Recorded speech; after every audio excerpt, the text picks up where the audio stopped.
Man, why did they over nerf it like that? It feels so bad to play against gamers that run the freaking Rob now.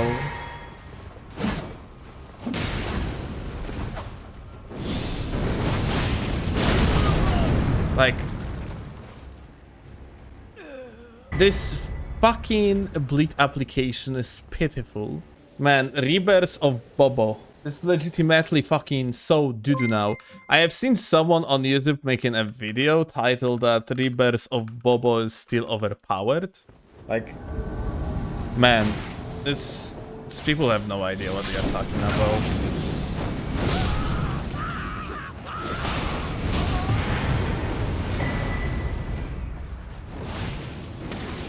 Isn't Rob just fixed now? It is not. Rivers of Blood got fucking stomped to the ground. It got changed hitbox on top of all the fucking statistical changes. And right now the bleed application is just so much harder. It is not one-shotting tool. It also has like a harder time applying bleed in PvP. It is essentially incredibly not worth it at the given moment. Rivers of Blood had nothing but one-shotting potential. And this game is all about one-shots. The game has low time to kill. It is low TTK game. Same like fucking, like you have a shooters, yeah? They actually buffed Rob when the buffed arcane stat scaling lol. Keck. Like technically yes, yeah, but the weapon went from utterly useless to in some particular cases very strong, maybe even overpowered. And now back to fucking useless. Well, not as useless as it was, but still like... Actually, technically, Rob was ultra strong previously on the low levels. And right now, it's not even strong on the low levels. Mostly because of the hitbox change.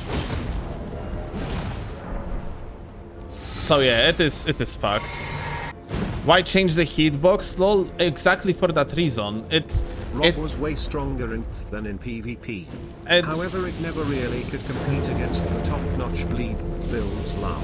Yeah, it couldn't. But like the thing is that like they changed hitbox for exactly that reason, to make it harder to the phantom hits.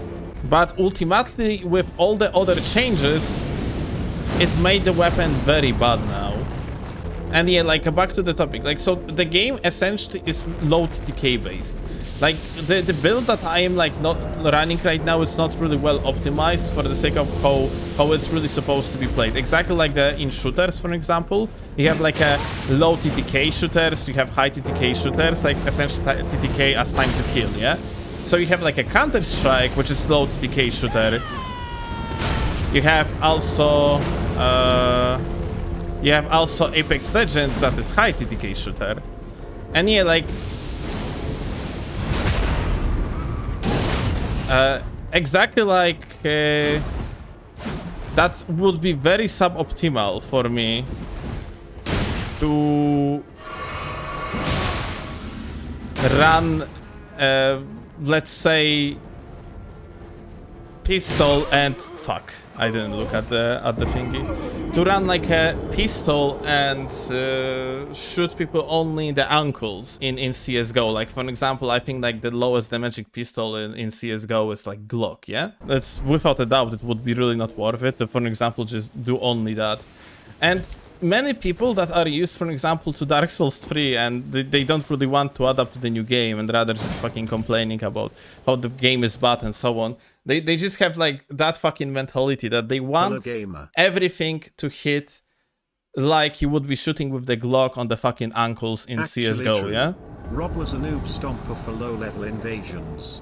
Now there still are pots plus Stormhawk remaining keck. You have like two ways. Either you have a setup that can deal like a shit tons of damage in the short span of time, or you're essentially running the one-shot tool. So either DPS, and the example of it, for example, might be like, you know, in case of UGS, yeah? Without the wave dash tech and crouch cancelling, you have like gags that is overly OP, and with UGS and so on, with all the tech around, you have, for example, Zweihanders and so on. Yeah, the rest of the UGSs, the rest of the colossal swords, because you can apply constant pressure, and ultimately in the short span of time you can deal a lot of damage. If the weapon has long time to kill in Elden Ring, the weapon is going to be automatically bad, unless it is pretty much some sort of the utility weapon. Like, for example, like people getting very upset about state of the colossal weapons, not colossal swords, but colossal weapons. And that's actually somewhat correct, that, okay, colossal weapons are overall bad, but at the same time, like statistically, I pretty much know what From Software wanted to do. They wanted these weapons to be the kind of impact applying type of tools. In PvE, you have like the whole thing about posture damage. Yeah, so these things deal shit tons of the posture damage. And in PvP, for example, the Giant Crusher is actually a reliable tool with the RKR to break the fingerprint shield. What is your